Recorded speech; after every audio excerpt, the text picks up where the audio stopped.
Dr. Elena Rodriguez couldn't sleep.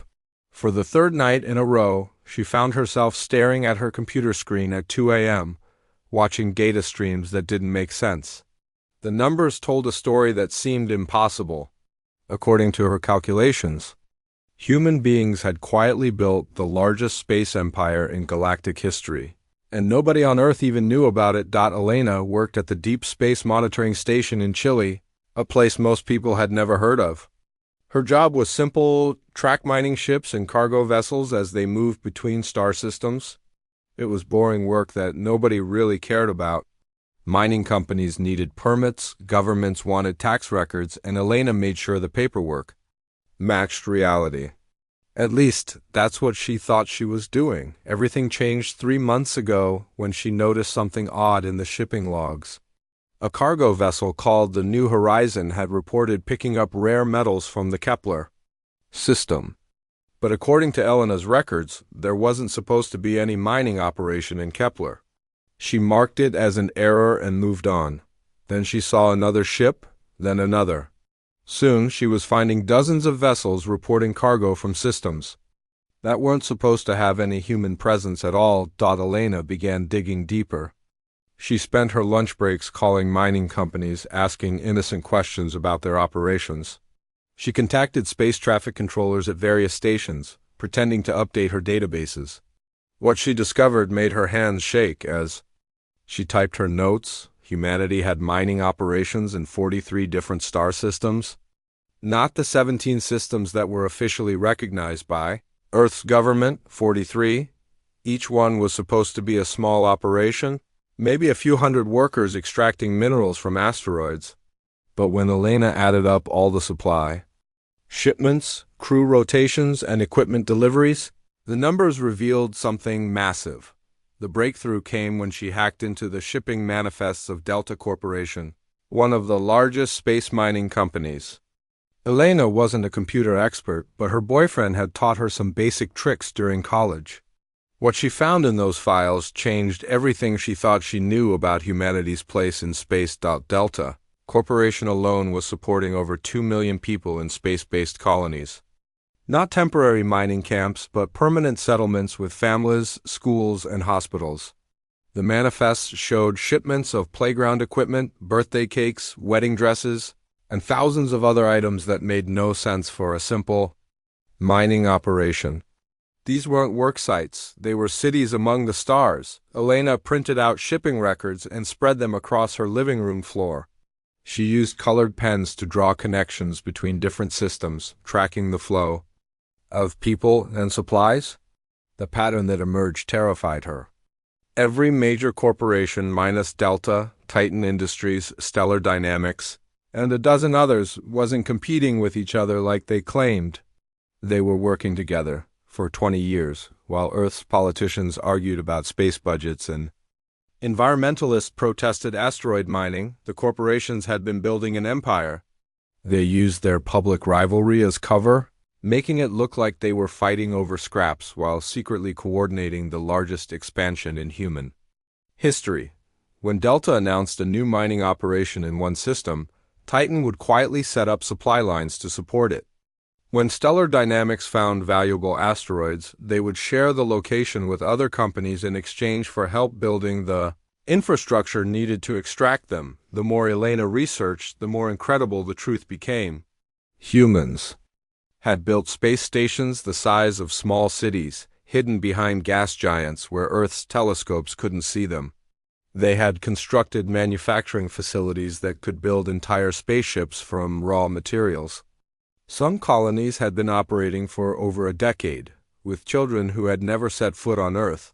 Elena called her friend Jake, who worked for the government space monitoring department. She tried to sound casual as she asked him about humanity's official presence in space. According to Jake's records, humans had small outposts in 17 systems, with a total population of maybe 500,000 people. When Elena mentioned some of the systems she had discovered, Jake had never heard of them. The corporations had hidden humanity's expansion, not just from other species, but from humanity itself. Earth's government tracked only the operations that companies officially reported. But for every official mining station, there were 2 or 3 unofficial ones. For every reported colony, there were hidden cities flourishing in the darkness of space. Elena realized that most humans on Earth had no idea their species had become a galactic superpower. While Earth's population worried about climate change and economic problems, millions of their fellow humans were building a civilization among the stars that dwarfed anything in recorded history. But the most disturbing discovery came when Elena found intercepted communications buried in the corporate databases. These weren't human transmissions, they were alien. Elena's hands trembled as she read the translated messages. Other species in the galaxy had been watching humanity's expansion with growing alarm. They called humans the plague species and the swarm that devours worlds. According to these intercepts, alien civilizations typically took thousands of years to colonize even a few star systems. They moved slowly, carefully, always asking permission and following ancient protocols. But humans had exploded across the galaxy in just 2 decades, ignoring boundaries that had existed for millennia. What humans saw as business expansion, other species saw as an invasion. Elena found references to something called the Galactic Concordat, an alliance of dozens of alien species that had maintained peace for over 3,000 years. The human expansion had disrupted trade routes, violated territorial agreements, and created chaos in a galaxy that had been stable for generations. Some alien species were demanding military action to contain what they called the human threat. The most chilling part was that none of this was intentional. Humanity hadn't set out to build an empire or threaten anyone. Corporate executives were just trying to make money. Colonists were just looking for better lives. Engineers were just solving problems and building things. But the combined effect of millions of individual decisions had created something that looked like a coordinated conquest to outside observers. Elena sat in her small apartment, surrounded by evidence that her species had accidentally become the most feared newcomers in galactic history. She had stumbled onto the biggest secret in human history, and she had no idea what to do with it. Earth's government didn't know the truth. The aliens were planning some kind of response. And somewhere out there, millions of humans were living their lives in space cities, unaware that their very existence might trigger the first interstellar war in galactic history. As Elena stared at her research, she realized that everything was about to change. Humanity had built an empire that no one saw coming, and now the rest of the galaxy was paying attention. The question was whether her species would survive the consequences of their accidental success. She picked up her phone to call Jake again, then put it down.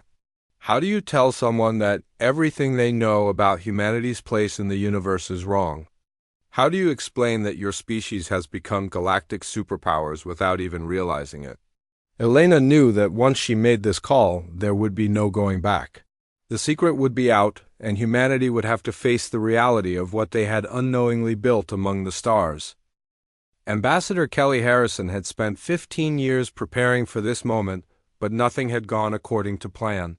She was supposed to be on Earth when humanity made first contact with alien life. There were protocols, procedures, and carefully planned speeches ready for when the aliens arrived at our home planet. Instead, she found herself on Kepler Station, a mining outpost that wasn't even supposed to exist. Staring at beings that looked like they were made of living crystal, the call had come at 3 a.m. Earth time. Kelly was in her apartment in Geneva, reviewing diplomatic protocols for the 100th time, when her secure phone rang. The voice on the other end was panicked, barely coherent. Captain Miguel Torres from some deep space station was babbling about aliens, first contact, and immediate diplomatic assistance. Kelly's first thought was that someone was playing a cruel joke, but the video feed that followed convinced her this was real. 3 beings stood in what looked like the command center of a space station. They were tall, maybe 7 feet, with bodies that seemed to be made of translucent blue crystal. Light moved through them like liquid, creating patterns that shifted and changed as they moved. They were beautiful and terrifying at the same time. Kelly caught the first transport ship to Kepler Station, a journey that took 6 days through hyperspace jumps she didn't know existed. During the trip, she learned that Kepler Station was home to nearly 50,000 people, mostly families of miners and engineers. It was a complete city floating in space, with shopping centers, parks, and schools. According to official Earth records, Kepler Station didn't exist when Kelly arrived. Captain Torres met her at the docking bay. He looked like he hadn't slept in weeks. Torres explained that the aliens had simply appeared 3 days ago, materializing in the station's main conference room without triggering any security systems. They seemed to walk through walls like they weren't there. Their technology was so advanced that human sensors couldn't even detect how it worked. The aliens called themselves Zephyrians, and they spoke perfect English, though Kelly suspected they were using some kind of translation technology. Their leader, who went by the name Veltar, explained that they represented something called the Galactic Concordat. Kelly had never heard of it, but according to Veltar, it was an alliance of 47 different alien species that had been keeping peace in the galaxy for over 3,000 years. The conversation that followed was the most important in human history, and Kelly felt completely unprepared for it. Veltar spoke in a calm, musical voice that seemed to come from everywhere at once. He explained that the Concordat had been watching humanity for decades, initially with curiosity, then with growing concern, and finally with alarm. According to Veltar, humans had violated 17 different territorial agreements that had been in place for millennia. Species that had taken thousands of years to carefully expand to a few star systems watched in shock as humans spread to dozens of worlds in just 20 years. Trade routes that had been stable for generations were disrupted by human mining operations that appeared overnight without warning or permission. Kelly tried to explain that humanity didn't know about these agreements, that they had never been contacted or informed about galactic law. Veltar's crystalline features shifted in what might have been surprise. He showed Kelly a holographic map of the galaxy, with different colored regions representing the territories of various species. The human expansion looked like a virus, spreading across the map, crossing boundaries and invading areas that belonged to other civilizations. What made things worse was how humans expanded. Other species in the Concordat followed careful protocols. They sent advanced scouts, requested permission, negotiated treaties, and moved slowly. Humans just showed up and started building. They didn't ask permission because they didn't know anyone was there to ask. They ignored territorial boundaries because they didn't know the boundaries existed. Captain Torres joined the conversation, bringing reports from other human colonies. It turned out that Kepler Station wasn't the only place where aliens had made contact. Zephyrian delegations had appeared at dozens of human outposts simultaneously, all delivering the same message. The Concordat was responding to what they saw as an organized invasion by an aggressive new species. Kelly felt sick as she realized the scope of the misunderstanding. Humanity had accidentally started an interstellar incident that could lead to war. The corporations that built these colonies were just trying to make money.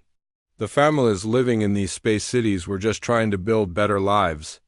None of them had any idea they were violating galactic law or threatening anyone. Veltar explained that several Concordat species were demanding immediate military action against humanity. The Rigelians, a warrior species that controlled 12 star systems, wanted to destroy all human colonies and quarantine Earth. The Centauri Collective, which specialized in advanced technology, was proposing to disable all human spacecraft and force humanity back to their home planet. Other species suggested less violent but equally devastating options, like economic blockades that would cut off human colonies from Earth, but the Zephyrians had convinced the Concordat to try diplomacy. First, they were offering humanity a choice: immediately halt all expansion and submit to Concordat oversight, or be declared a rogue civilization and face the consequences. Kelly asked what those consequences would be. Veltar's response was simple and terrifying: humanity would be contained by force. The deadline was 30 Earth days. Humanity had 1 month to prove they weren't a threat to galactic peace. But Kelly realized this was almost impossible. How do you contact dozens of human Colonies scattered across 43 star systems and tell them to stop expanding? How do you explain to Earth's government that they need to submit to the authority of alien species they've never heard of? How do you convince millions of people to abandon the homes they've built among the stars? Even worse, Kelly wasn't sure. Humanity should submit to Concordat control. The map Veltar showed her revealed that human territories were already larger than those of most Concordat species. Humanity had become a major galactic power without even trying. Giving up that power might doom the human species to permanent second-class status in galactic civilization. Captain Torres suggested they try to buy more time to negotiate better terms. But Veltar explained that the Concordat had already been more patient than usual. Normally, they would have acted immediately when a species violated galactic law. They had given humanity 20 years to prove they were peaceful, and instead, human expansion had only accelerated. Kelly spent 3 sleepless days in meetings with Veltar and his delegation, trying to find a solution that wouldn't destroy humanity's future among the stars. She sent encrypted messages to Earth, though she wasn't sure anyone would believe her reports. She contacted other human colonies, warning them about the situation and asking them to halt expansion immediately, but deep down, Kelly knew that 30 days wasn't enough time to solve a problem that had been building for 20 years. Humanity had stumbled into a galactic crisis that could determine whether their species had a future in space or would be trapped on Earth forever. The empire that humans had built in ignorance had made them the most feared newcomers in the galaxy. And now they had to convince 47 alien species that they weren't the monsters they appeared to be. Colonel David Park thought he had the worst assignment in human space. Outpost Omega sat at the very edge of explored territory, so far from Earth that radio signals took 3 weeks to arrive. His job was to watch empty space and report anything unusual. In 18 months, the most exciting thing he had seen was a comet that turned out to be made of frozen methane instead of water ice, that changed on a Tuesday morning when his sensors picked up something impossible. The readings appeared on his screen during his routine morning check. At first, David thought the equipment was malfunctioning. The sensors showed massive objects moving beyond the edge of the galaxy, traveling at speeds that violated every law of physics he knew. The objects were huge, some the size of small moons, but they were moving faster than light without using any technology humans could understand. David called Dr. Anya Petrov, the outpost's chief scientist, to look at the readings. Anya had worked on deep space research for 20 years and had seen every kind of natural phenomenon the universe could throw at them. She spent 3 hours analyzing the data, running calculations, and checking the sensors multiple times. Her conclusion terrified them both. The objects weren't natural. They were artificial, built by someone or something with technology far beyond anything in human knowledge. Even more disturbing, the readings suggested these objects had been dormant for a very long time, possibly thousands of years. Now they were moving, heading toward their galaxy at impossible speeds. David sent an urgent report to Earth, but he knew it would be weeks before anyone received it. Outpost Omega was completely alone, sitting on the boundary between known space and the infinite darkness beyond. If whatever was coming reached them first, there would be no help, no backup, and no escape. The first signs of trouble came 3 days later. Ships throughout human space began reporting strange equipment failures. Navigation systems would suddenly show impossible readings. Communication arrays would pick up signals that seemed to come from everywhere and nowhere at once. Power systems would drain for no apparent reason, then return to normal as if nothing had happened. Dr. Petrov discovered that these incidents weren't random.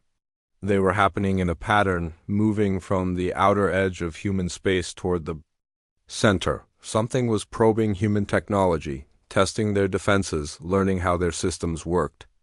The probe was invisible to their sensors but left traces of its presence everywhere it went. David realized they were dealing with a reconnaissance mission. Someone was mapping human capabilities before making direct contact. But the technology doing the mapping was so advanced that humans couldn't even detect it properly. It was like trying to catch a ghost that could walk through walls and disappear at will. The direct encounter happened on a Thursday evening. David was alone in the command center reviewing supply reports when the lights suddenly dimmed. The air seemed to vibrate with an energy he could feel in his bones. Then, without any warning, something appeared in the middle of the room. It wasn't a ship or a vehicle. It was a perfect sphere about the size of a basketball, made of what looked like little that constantly shifted and flowed. The sphere hovered 3 feet above the floor, rotating slowly and producing a soft humming sound that seemed to come from inside David's head rather than his ears. David reached for his communication device to call Dr. Petrov, but found he couldn't move. The sphere had somehow frozen him in place without touching him. Then, without warning, it began communicating directly with his mind. The experience was unlike anything humans had ever encountered. The sphere didn't use language or pictures. Instead, it transmitted pure concepts directly into David's brain. The information was overwhelming, like trying to drink from a fire hose, but somehow his mind was able to process it. The sphere belonged to beings called the Outsiders. They came from the void between galaxies, where they had been sleeping for millions of years. They were ancient beyond human comprehension, older than most stars in the galaxy.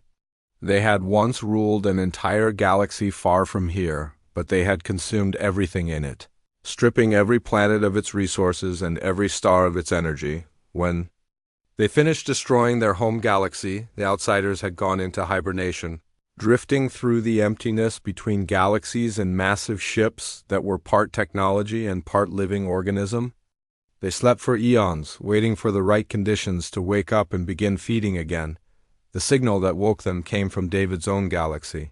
For the first time in millions of years, they detected rapid technological advancement and widespread civilization. Something was expanding quickly, building new colonies, and creating the kind of chaos that suggested fresh resources were available for harvesting, that something was humanity. The sphere showed David images that made his blood freeze. The Outsiders didn't see humans or any other species as intelligent life. They saw them as resources like oil or coal or any other material to be extracted and consumed. Human bodies contained useful biological compounds. Human technology could be broken down and repurposed. Human colonies represented concentrated sources of energy and raw materials, but the Outsiders weren't just interested in humanity. The rapid human expansion had created disruption throughout the galaxy, awakening civilizations that had been quiet for centuries and forcing them to respond. This activity had made the entire galaxy visible to the Outsiders' long-range sensors. They now knew about the Galactic Concordat, about the 47 species that had maintained peace for thousands of years, about the vast resources available throughout the galaxy. David realized with growing horror that humanity's accidental empire had done more than anger their galactic neighbors. It had attracted the attention of predators from beyond the stars, beings so advanced and ruthless that they viewed entire civilizations as nothing more than food. The sphere transmitted more information about the Outsider fleet. Hundreds of massive ships were already entering the galaxy, moving through areas of space that no other species had ever explored. They traveled using technology that bent space and time, allowing them to appear anywhere without warning. Their ships could drain the energy from entire star systems, leaving behind only cold, dead worlds. The Outsiders had a simple plan. They would begin harvesting the galaxy systematically, starting with the most technologically advanced civilizations and working their way down. Humanity, despite being newcomers, had made themselves a priority target by demonstrating rapid expansion and aggressive behavior. The Concordat species, with their advanced technology and stable civilizations, would be harvested next. As the sphere finished its communication, David understood the true scope of the crisis facing the galaxy. The conflict between humanity and the Concordat was meaningless compared to the threat bearing down on them all. While humans and aliens argued about territorial boundaries and expansion rights, ancient predators were preparing to devour everything they had built. The sphere vanished as suddenly as it had appeared. leaving David alone in the command center with knowledge that could save or doom the galaxy. He could move again, but his hands were shaking as he reached for the communication console. How do you tell people that their petty conflicts have attracted the attention of beings who view entire civilizations as dinner? David began composing. The most important message in galactic history, knowing that when it reached Earth and the Concordat worlds, everything would change. The war between humans and aliens was about to become a fight for survival against enemies from beyond the stars. The empire humanity had built by accident would either become the foundation for galactic defense or the catalyst for universal destruction. General Lisa Zhang had commanded military operations on 3 different planets, but she had never imagined coordinating battle plans with aliens who had wanted to destroy humanity just weeks earlier. The war room on Kepler Station buzzed with activity as human officers worked alongside Zephyrian tacticians, their crystalline forms glowing softly in the dim light as they analyzed enemy movements on holographic displays. The outsider attacks had begun without warning. Lisa was reviewing defense protocols for human colonies when the first reports came in. New Singapore Station, home to 200,000 people, had simply vanished. One moment it was there, bustling with families and workers, sending routine status updates. The next moment, the entire station was gone, leaving behind only empty space and confused radio signals from nearby ships asking where everyone went. Within hours, similar reports flooded in from across human space. Tau Ceti colony disappeared, along with its 1 million inhabitants.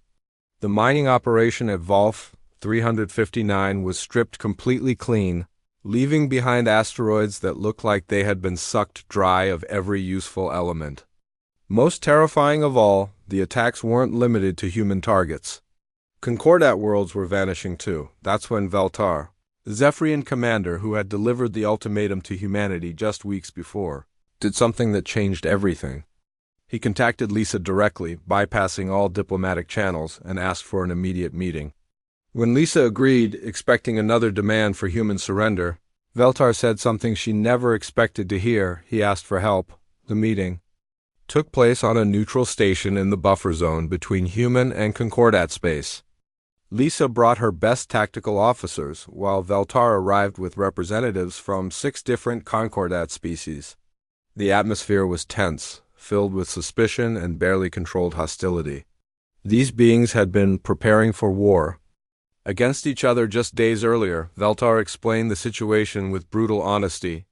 The Concordat's military had been designed to maintain peace between member species, not fight external threats. Their weapons were precise, their tactics were methodical, and their strategies were based on thousands of years of careful planning. They were perfect for preventing conflicts before they started, but completely inadequate for fighting an enemy that could make entire worlds disappear overnight. The outsiders struck with technology that rendered traditional defenses useless. Their ships could appear anywhere without warning, strip a planet of all its resources in hours, and vanish before reinforcements arrived.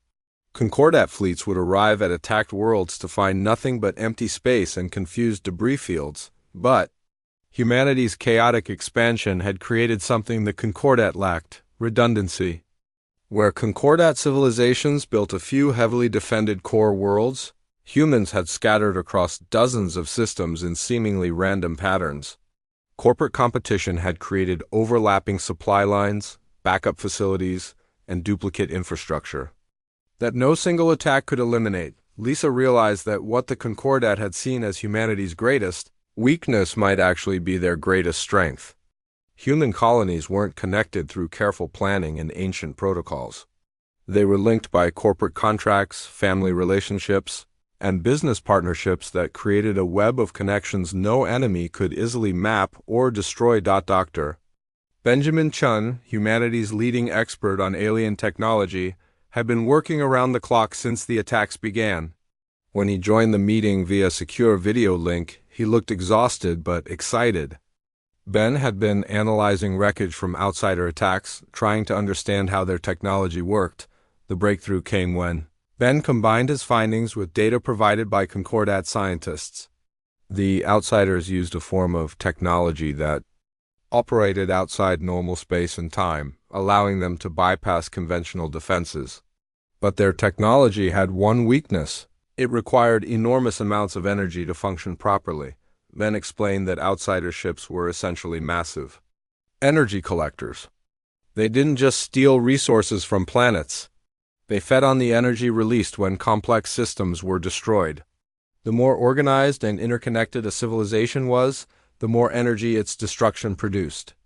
This was why the Concordats' carefully planned worlds were such attractive targets. The human colonies, with their chaotic growth and redundant systems, produced much less energy when attacked. Individual human settlements might be destroyed, but the overall network would adapt and survive. The outsiders were getting less return on their investment when they attacked human targets, which explained why they had shifted focus to Concordat worlds. Veltar saw the opportunity immediately. If the Alliance could make their defenses look more like human expansion patterns, they might be able to reduce the energy payoff that attracted outsider attacks. But this would require unprecedented cooperation between species that had never worked together before. The first joint operation was a disaster. Human ships operated on completely different principles than Concordat vessels. Human captains made quick decisions based on incomplete information, while Concordat commanders preferred detailed analysis and careful planning. When they tried to coordinate an attack on an outsider probe ship, the human fleet attacked before the Concordat ships had finished their preparations, while the alien vessels were still analyzing tactical options, but the failure taught them valuable lessons. Captain Rodriguez, commanding the human destroyer Phoenix, suggested they stop trying to fight like a unified fleet and instead use their differences as an advantage. Human ships would provide rapid, unpredictable attacks that would confuse the enemy, while Concordat vessels would deliver precise, devastating strikes once the outsiders were distracted. The new strategy was tested at the Battle of Vega Prime, where an outsider harvesting ship was systematically draining the system's largest planet.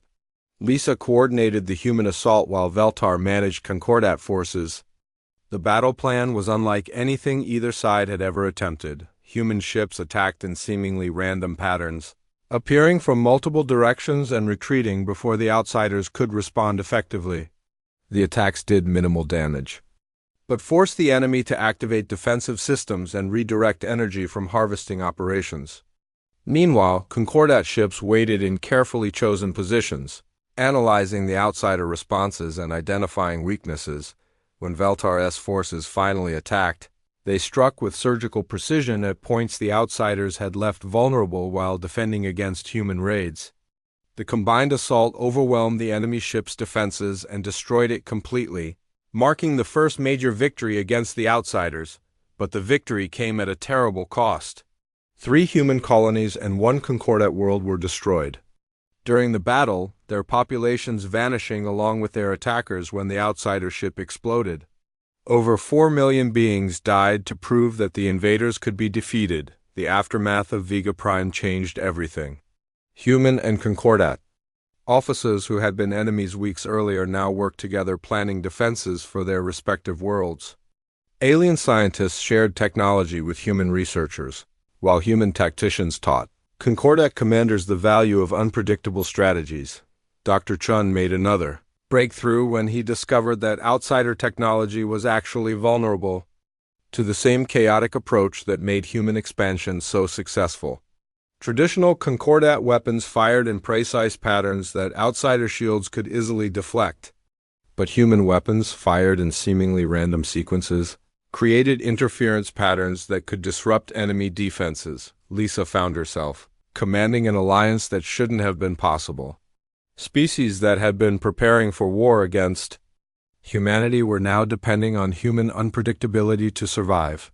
The empire that humanity had built by accident was becoming the foundation for a new kind of galactic defense, one that combined human adaptability with alien wisdom and technology. As reports came in of more outsider attacks throughout the galaxy, Lisa realized that the real war was just beginning. The victory at Vega Prime had proven that the invaders could be fought, but it had also revealed how much they still didn't know about their enemy. Somewhere in the darkness between stars, ancient predators were adapting their strategies, preparing for a war that would determine the fate of every civilization in the galaxy.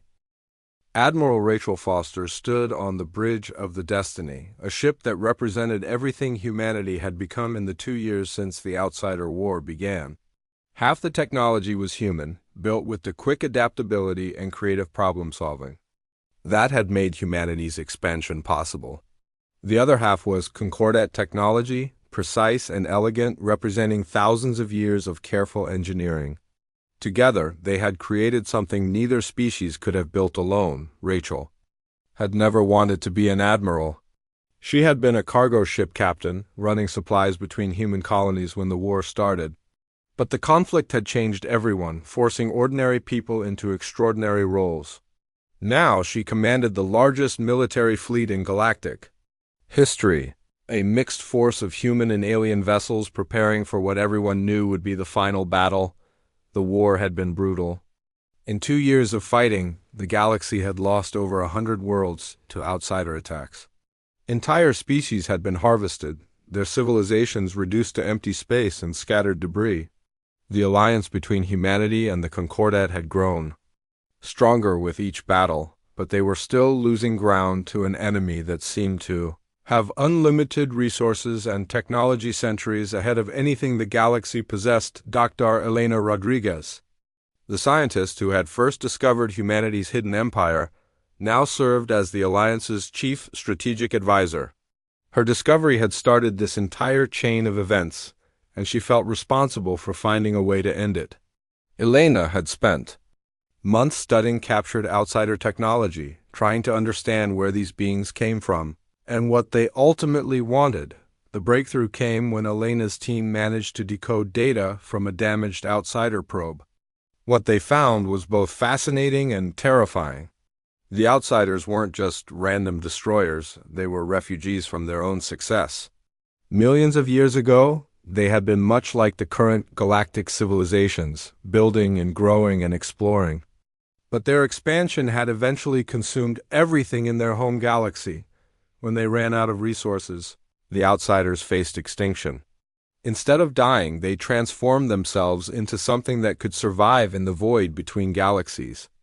They became a nomadic civilization that moved from galaxy to galaxy, harvesting everything they could find before moving on to the next source of energy and materials.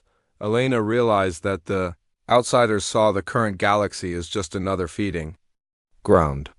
They would strip it clean of every useful resource, then move on to find another galaxy to consume. There was no negotiating with them, no compromise possible. They needed to feed to survive, and everything else was just food. But Elena's research revealed something else, a weakness the Alliance could exploit. The outsider technology required massive amounts of coordinated energy to function properly. Their ships, their weapons, even their ability to travel through space depended on a vast network of energy collectors spread throughout their fleet. If that network could be disrupted, the entire outsider force would be crippled. The plan that emerged was desperate and dangerous. The main outsider fleet was gathering at the edge of the galaxy, preparing to begin systematic harvesting of every inhabited world. They had positioned themselves in the gravitational shadow of a massive black hole, using its energy to power their operations while staying protected from conventional attacks. Rachel would lead a combined fleet of human and Concordat ships directly into the heart of the outsider formation. The mission was essentially suicide. Even if they succeeded in disrupting the enemy network, the forces needed for the attack would be destroyed in the process. But it was the only chance the galaxy had, the fleet that assembled for the final battle was unlike anything in galactic history. Human ships flew alongside Zephyrian crystal vessels, Rigelian battlecruisers, and craft from dozens of other Concordat species. Each ship was crewed by mixed teams of humans and aliens who had learned to work together despite their differences. Captain Torres, who had been present for humanity's first contact with the Concordat, commanded one of the attack squadrons. His ship, the Unity, carried weapons designed by Dr. Chun that combined human unpredictability with Concordat precision. The weapons fired in seemingly random patterns that could disrupt outsider defenses while delivering devastating damage. As the fleet approached the edge of the galaxy, Rachel received reports from across human space. Every colony, every mining station, every orbital habitat was contributing to the war effort. Children in space stations were building components for weapons they would never see used. Miners were extracting rare materials needed for shield generators. Families were volunteering to crew supply ships that might never return home. The empire that humanity had built by accident had become something far more important. A network of independent communities that could survive massive losses while continuing to function. Where traditional civilizations might collapse if their core worlds were destroyed, the human approach created resilience through chaos and redundancy. The final battle began when the Alliance fleet dropped out of hyperspace directly in front of the outsider formation. The enemy responded instantly, unleashing weapons that tore through space itself. Ships vanished in bursts of twisted light, their crews dying before they even knew they were under attack. But the Alliance had learned from 2 years of warfare.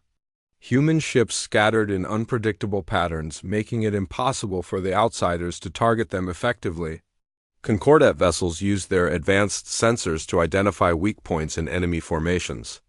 Together, they began the desperate push toward the center of the outsider fleet. Rachel watched her ships die one by one as they fought their way through layer after layer of enemy defenses. The Unity was destroyed when Torres rammed it into an outsider energy collector, creating a chain reaction that took out 3 enemy vessels. Veltara's ship sacrificed itself to clear a path through a defensive grid that was blocking the final approach. When the Destiny finally reached the center of the outsider formation, Rachel realized she was commanding the last functional ship in the Alliance fleet. Everything depended on the next few minutes. Eleanor's research had identified the Central Energy Coordinator, a massive structure that controlled the entire outsider network. If they could destroy it, the enemy fleet would lose power and drift helplessly in space. The weapon that Dr. Chun had designed for this moment was unlike anything ever built. It used outsider technology against itself, creating a feedback loop that would overload the energy network. But firing it would require the Destiny to get close enough to the target that the ship would be destroyed in the resulting explosion. Rachel gave the order to fire, knowing that she and her crew would never see the results of their sacrifice. The weapon struck the energy coordinator exactly as planned, creating a cascade failure that spread throughout the outsider fleet. As the Destiny was consumed by the explosion, Rachel watched enemy ships lose power and begin drifting helplessly through space. The victory was complete but costly. Of the 1,000 ships that had entered the battle, fewer than 50 survived. Millions of beings had died to save the galaxy from an enemy that would have consumed everything they had built. But the sacrifice had not been in vain. In the aftermath of the battle, something remarkable happened. The alliance between humanity and the Concordat didn't end with the war. Instead, it evolved into something new, a galactic civilization that combined the best of both approaches to expansion and development. Human colonies continued their chaotic growth, but now they were supported by Concordat technology and wisdom. Alien worlds benefited from human adaptability and innovation.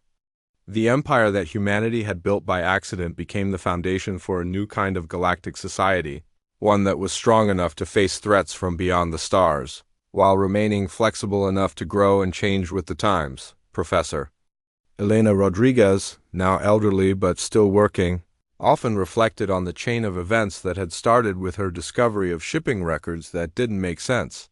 Humanity's accidental empire had nearly caused a galactic war, but it had also saved the galaxy from destruction. Sometimes, she realized, the most important discoveries come from the things nobody meant to build.